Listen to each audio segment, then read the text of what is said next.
السلام علیکم ورحمۃ اللہ وبرکاتہ۔ الحمدللہ رب العالمین والصلاة والسلام علی اشرف الانبیاء والمرسلین، اما بعد۔ محترم سامعین کرام، آج کے اس ویڈیو میں انشاءاللہ تعالی سحری کے تعلق سے چند اہم باتیں بیان کرنے کی کوشش کروں گا، کیونکہ ہمارے بہت سارے بھائی سحری میں بڑی سستی اور کاہلی سے کام لیتے ہیں، یا تو تراویح کے آدھا ایک گھنٹہ کے بعد کھا کر کے سو جاتے ہیں، یا پھر فجر سے تقریباً 2 گھنٹہ پہلے سحری کھا لیتے ہیں اور پھر سو جاتے ہیں۔ میرے بھائیوں، یہ خلاف سنت ہے۔ نبی صلی اللہ علیہ وسلم سحری میں تاخیر کیا کرتے تھے؟ اسی طرح سے نبی صلی اللہ علیہ وسلم نے ارشاد فرمایا، فصل ما بین صیامنا و صیام اہل الکتاب اکلۃ السحر۔ ہمارے اور اہل کتاب کے درمیان جو فرق کرنے والی چیز ہے روزے میں، وہ سحری کھانا ہے۔ یہ صحیح مسلم وغیرہ کی حدیث ہے۔ اسی طرح سے میرے بھائیوں، سحری کھانا چاہیے۔ سحری میں برکت ہے، جسم کی توانائی ہے اور روزے رکھنے میں آسانی ہے۔ اور پھر نبی صلی اللہ علیہ وسلم نے ارشاد فرمایا کہ سحری کھانے والوں کے لیے اللہ تبارک و تعالیٰ اور فرشتے رحمت بھیجتے ہیں۔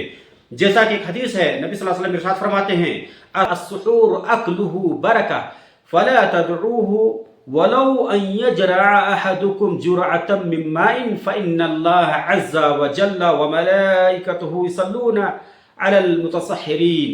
نبی صلی اللہ علیہ وسلم فرماتے ہیں کہ سحری کھایا کرو، سحری میں برکت ہے، سحری کھانے میں باعث برکت ہے۔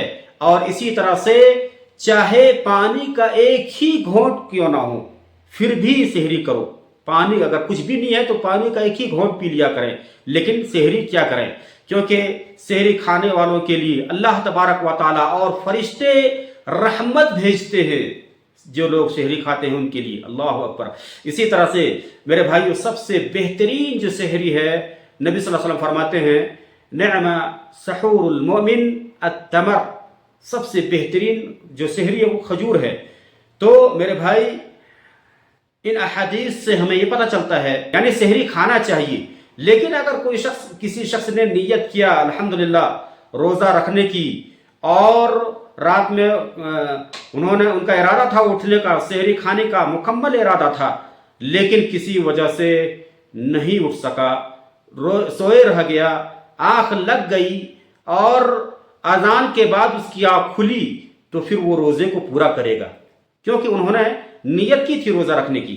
اور میرے بھائی، نیت، یہ روزے کی جو نیت ہے وہ دل کے ارادے کا نام ہے۔ آپ نے رات میں تراویح کے بعد سونے سے پہلے ہی آپ نے سوچا تھا کہ مجھے اٹھنا ہے، روزہ رکھنا ہے، سحری کرنی ہے، لیکن انسان ہے، سوئے رہ گئے، کسی وجہ سے نہیں اٹھ سکے اور آنکھ لگ گئی، تو پھر کیا نام ہے، وہ روزے کو پورا کرے گا۔ تبارک و تعالیٰ سے دعا ہے، بار الہ ہمارے روزے کو قبول فرمائے، ہمیں سحری کھا کر کے روزے رکھنے کی توفیق عطا فرمائے، تاکہ اللہ کی رحمتیں، فرشتوں کی رحمتیں ہم پر نازل ہوں۔ اللہ تعالیٰ ہماری عبادات کو، ہمارے تلاوت قرآن کو، ذکر و اذکار کو قبول فرمائے۔ اللہم آمین یا رب، وجزاکم اللہ خیرا۔ ویڈیو اگر اچھی لگی ہو تو آپ دوسروں کو شیئر کریں، لائک کریں، سبسکرائب کریں، اور اس مشن میں ہمارا آپ ساتھ دیں، تاکہ یہ ہم سب کے لیے صدقہ جاریہ بنے، اور آپ کے ذریعے سے اگر کوئی سنتا ہے ان اسلامک ویڈیو کو اور قرآن اور حدیث کی بیانات کو، تو آپ بھی اجر کے مستحق ہوں گے۔ اللہ تعالی ہم سبوں کو دین کی خدمت کرنے کی توفیق عطا فرمائے اور ہمارے عمل میں اخلاص عطا فرمائے۔ والسلام علیکم ورحمۃ اللہ وبرکاتہ۔